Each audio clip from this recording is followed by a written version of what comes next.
Tá bród agus riméid le bra ar ré Fortlan héis gasce isteach dúil Kellie Harrington an léach áitiúil.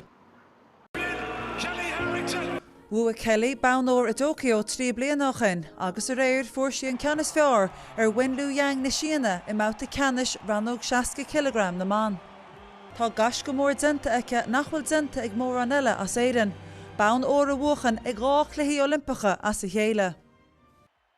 Bhí smachta Kellie ar chóirsaí ó hús an troda agus hééis a bua starúil thosa sí a rince san áine mar chealúra le glundar críara.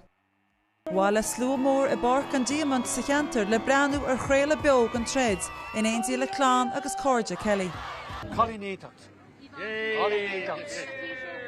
Míid anbródúlas an méid atá déanta Kellie, ní gcóir an lárna carach, I gcóir blád lia agus I gcóir air an freisin.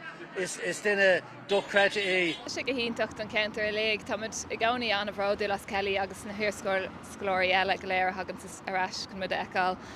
Mar ecinn tú timppla an counter, tas na bratacha gach céin áit agus tá spirid áitiúil an seo agus tá na daoine bhí siad go léir brenn ar Kellie ar air agus tá siad an bhródúlastí.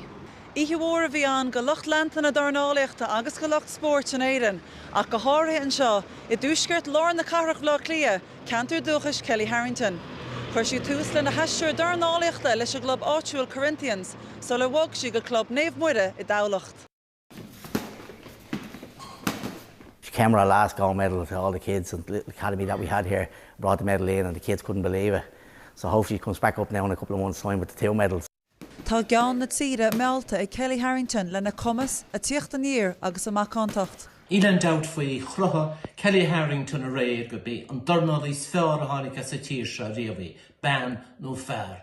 Mín chrúsí a Tokyo 3 bliain nach chin ach bhí sí 3 huirid níos fearr an uairse. Naich a 8 fin géad go hansmuid sí gaidí as, tá 2 fin géad fácaí, tá súdam sa go bheicemuidí sa stáid an áisiúnta, fiúháin a tuairt bautaí tusbantais sa gaí go bheice an níos óg, an bhuicha smódí aine riamh an aon sport, Kellie Harrington.